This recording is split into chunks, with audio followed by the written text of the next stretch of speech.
Welcome to this week's archaeological news. I've got 3 stories for you. Of course, there are many more, but these are my favourites. Last year, an archaeologist put forward the hypothesis that Stonehenge was built as a gigantic perpetual calendar tracking the tropical solar year. A counter-argument to this has now been published, so I'm going to discuss that. I'll also get into the discovery of a temple and hieroglyphs belonging to the Kushite kingdom in Sudan, and the murals of 2-faced men that have been uncovered as part of a long-term excavation in Peru.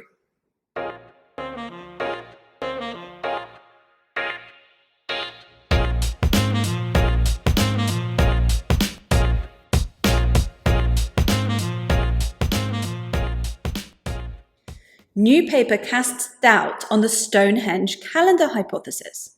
In 2022, archaeologist Timothy Darvill published a paper in the journal Antiquity suggesting that Stonehenge was a detailed calendar which went beyond the northeast to southwest solstitial alignment that's been recognized for a long time.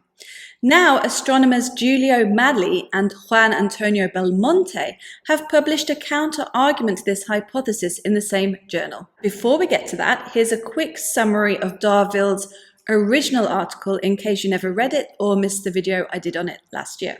Stonehenge was built in several phases, and Darvill's hypothesis is based on the phase between 2620 and 2480 BCE, when the trilithons, Sarsen Circle and Station Stone Rectangle were all constructed. Most of these stones were all excavated from the Marlborough Downs and once put in place, stayed in the same positions throughout the time Stonehenge was in use. Darvill argues that these Sarsen stones all made up one architectural complex that acted as a perpetual calendar for a tropical solar year of 365.25 days.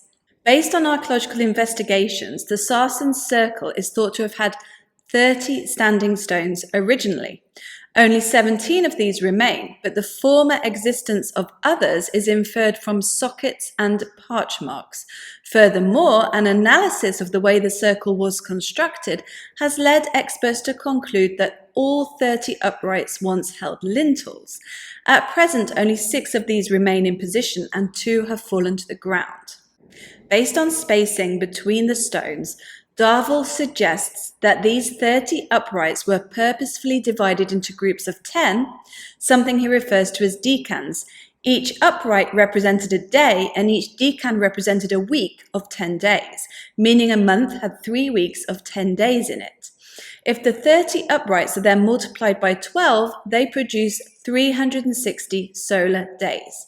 The 5 trilithons inside the circle, which form a horseshoe shape, would then have represented the 5 missing or epagomenal days.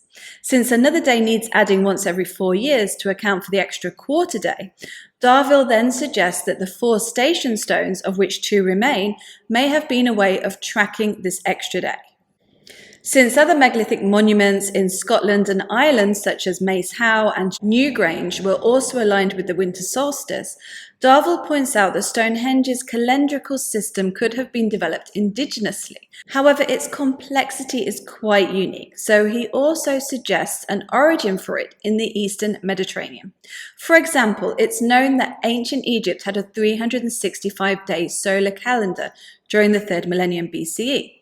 And this also separated the year into 12 months of 30 days with an intercalary month of 5 days. They also divided their months into 3 weeks of 10 days. Connections across the Mediterranean and Europe are known from the archaeological record. Pottery and jewellery have been found thousands of miles from their point of origin, and isotope analysis of skeletons also shows that humans travelled extensive distances at that time.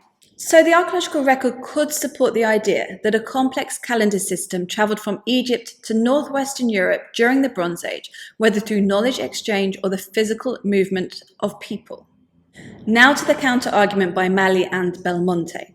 They raised the point that no such calendar existed in the Bronze Age anywhere, since it didn't take shape until Ptolemaic Egypt and was further refined by the Romans in the 1st century BCE. In ancient Egypt, the calendar consisted of 365 days and is often referred to as a wandering calendar because of its inaccuracy.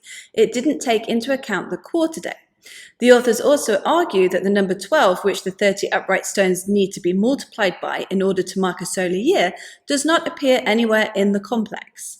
There's also no obvious device that was used to signify which upright stone in the circle represented which day, which trilithon tracked which epigomenal day, or which station stone represented which quarter day, in order to adequately track the time of year.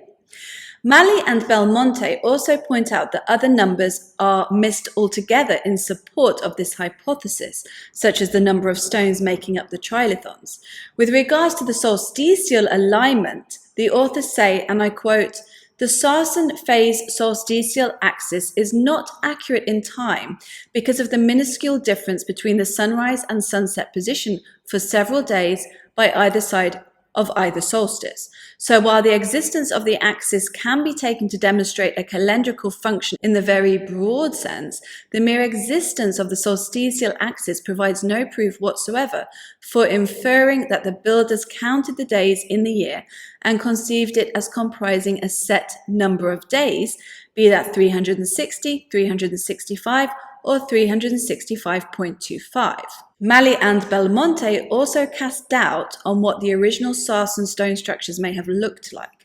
Both of these papers are open access, so I've put the details in the description below. I'll be making my own comments after the next two stories. Temple and hieroglyphics unearthed in Sudan. A team of archaeologists from the Polish Center of Mediterranean Archaeology at the University of Warsaw has discovered the remains of an ancient temple in Sudan. It dates back 2,700 years when the Nubian Kushite Empire ruled this area along with Egypt and some of the Near East. The site is located at the medieval citadel in Old Dongola, which sits between the 3rd and 4th cataracts of the Nile. Some of the blocks of the temple were found to be covered with hieroglyphic inscriptions and figures. No other finds dating to this period have been found in Old Dongola before. One of the inscriptions dedicates the temple to Amun-Ra of Kawa. This raises the intriguing possibility that the blocks may have been transported to Old Dongola from Kawa, where it's known a temple used to exist. The research will continue to try to determine further details about the age and original location of the temple. Murals of two-faced men discovered in Peru. Archaeologists working at a ceremonial hall built by the Moche culture in Peru have found two murals dating back 1,400 years, which feature men with two faces. The archaeological site is located at Pañamarca and has been under excavation since the 1950s. Both of these murals were discovered in August 2022 and decorate a pillar within the hall. They contain many details which archaeologists suggest may point towards sacrifice and cosmic realms. The two-faced men wear headdresses, colourful patterned clothes and belts. They hold several identifiable objects, including a feather fan and a goblet with 4 hummingbirds drinking from it. Other details are more difficult to make out, but experts think the artists may have been trying to show movement. Apart from this pillar, the ceremonial hall is packed with murals, which need to be excavated and preserved slowly in each field season. That is why research is taking such a long time at the site. Although referred to as a ceremonial hall, the exact function of it isn't known with any certainty. Experts think it was reserved for a small group of elites, since the space is very small.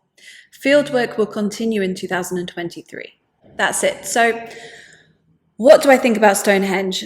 I've never been convinced by either the solstitial alignment or its role as a calendar for a few reasons, one of which is that it sits on a slope. Would it not be sited on the highest ground in the area if it was to function as a calendar? In my opinion, the work of researcher Robert Langdon on this particular subject is really interesting. I don't necessarily agree with all his ideas, but he raises some good points in his self-published work and on his blog. So I should really cover that. But the main issue I have with both of these papers I've discussed on Stonehenge is that Darvill is an archaeologist and Magli and Belmonte are both astronomers. The number of stone structures referred to in Darvill's hypothesis, such as 30 uprights, are well evidenced by the archaeology of the site.